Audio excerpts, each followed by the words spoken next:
I told you about visiting Singapore. The date has been finalized. It's 25th August. It's a Sunday.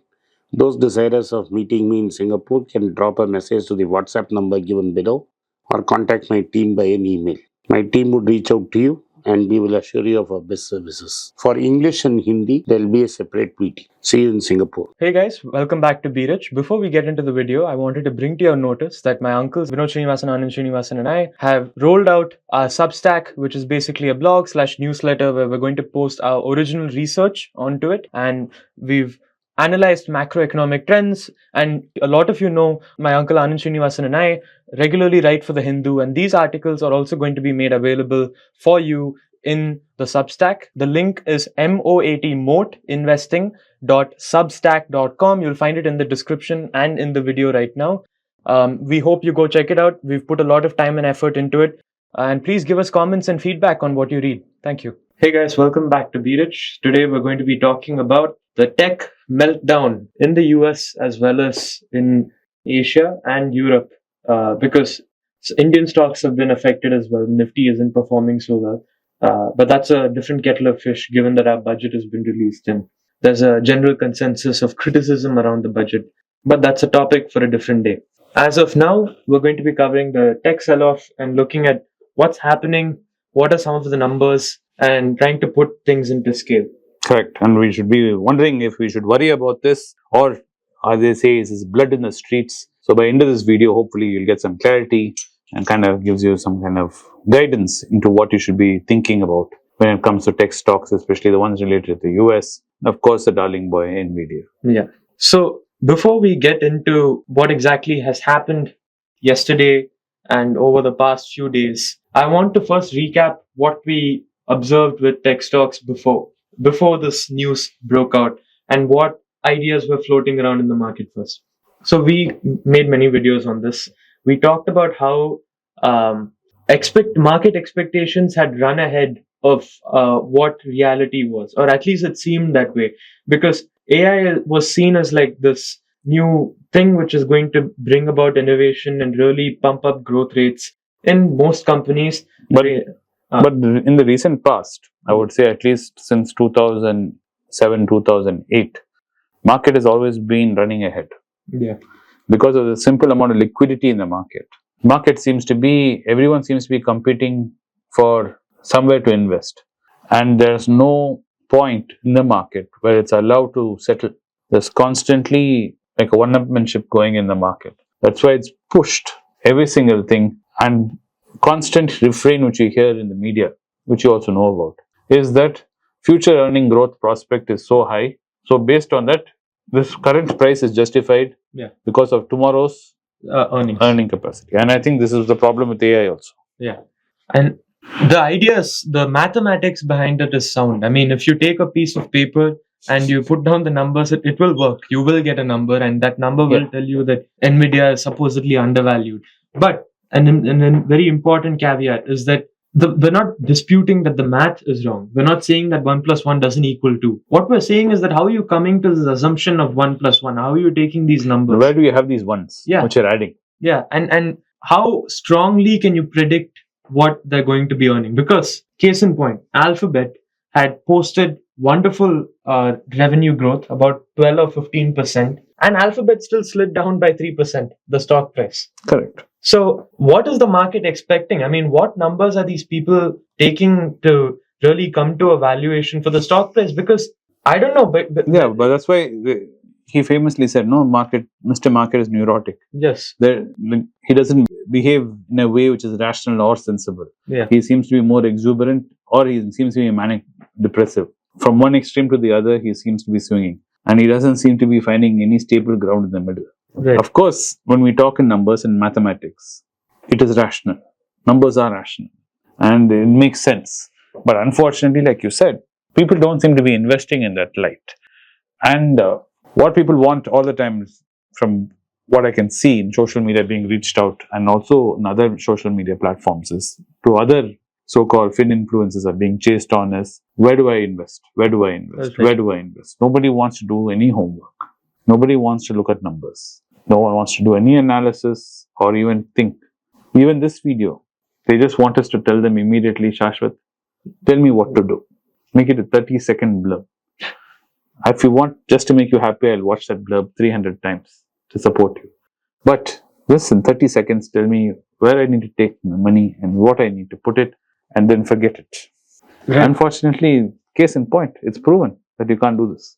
Right. So the main idea behind the rally was that, look, AI is going to be a game changer, or is a game changer.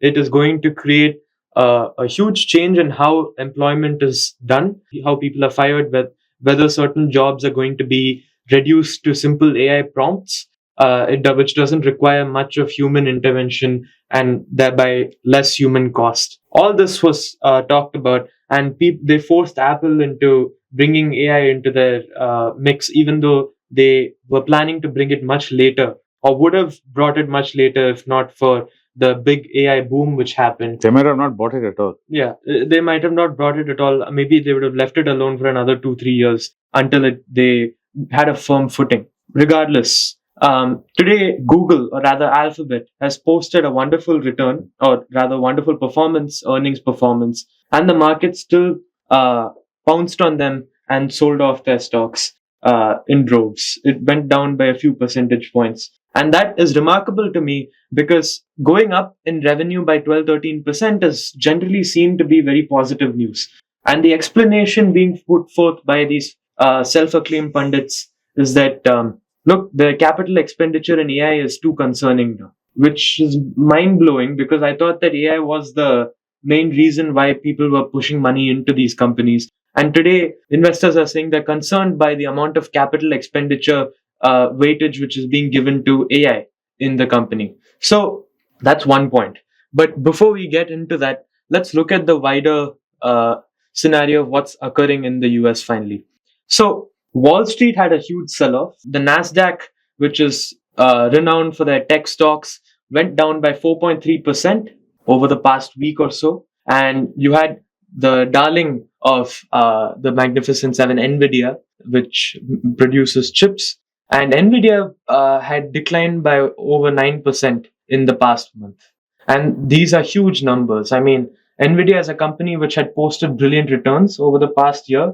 And today it seems to be facing a setback. I don't know whether you can count it as a minor setback, because 9% over a month is quite a steep number. No, but I think the problem with NVIDIA is it's just not a question of earnings and future prospect. I think it is genuine fear for the investors in the US if Trump comes to power or if the Democrats continue to stay in power. Both of them, considering, well, like we spoke about China, and China right now stockpiling, that the global environment is such that even to their own allies, America would be telling NVIDIA, hang on, before you export those things, we need to talk.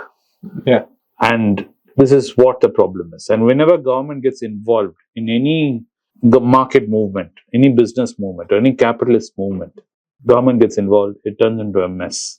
And it could hurt NVIDIA, and the sales which they were hoping for may not happen. And even like in another video which you spoke, if NVIDIA is willing to spend their capital and build factories in each of these countries where they're going to supply these chips and, locally create it, home grow it for them, I still think maybe that is what investors are more worried about than the current situation in as far as earnings is concerned for NVIDIA. And considering the weightage of NVIDIA in the stock market right now, how we discussed that the whole market is being propped up from the Magnificent Seven, it was Magnificent Four. Yeah. Now it is to the Uno solo NVIDIA, which seems to be doing everything for the market.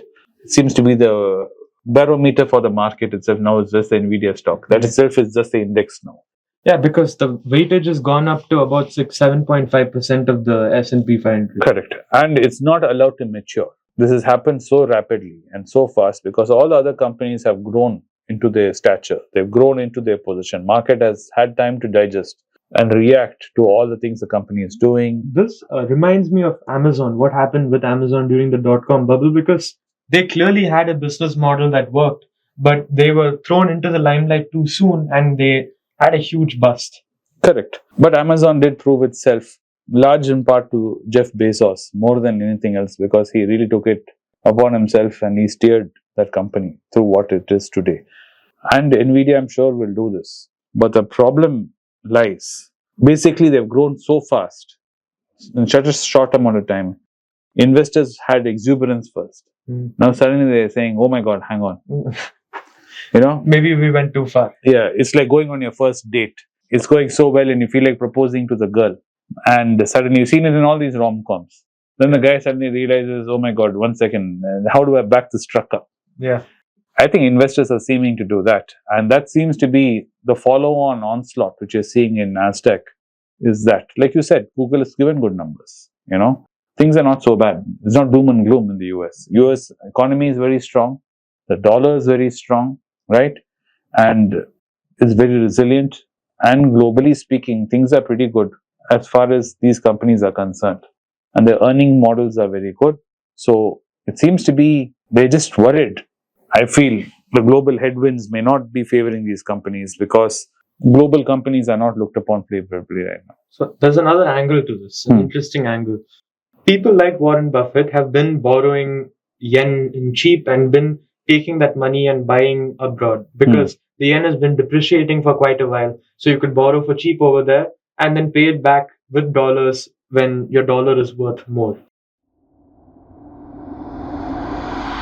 It's a great privilege and honor that so many of you in thousands have subscribed to my channel and have supported me. I have written 2 books in English, The Alchemy of Money and Ordinary Stocks, Extraordinary Profits. These books are published by us and are ready. If you want to procure a copy, send us a message to the WhatsApp number given below and my team would respond to you. If you want an Amazon Kindle copy, you can click the link below. Finally, those who wish to consult with me can send a mail to berichenglish@gmail.com. Once again, I thank you for your support. If you like this video, press the subscribe button of my channel, hit the like button and turn on the bell notification.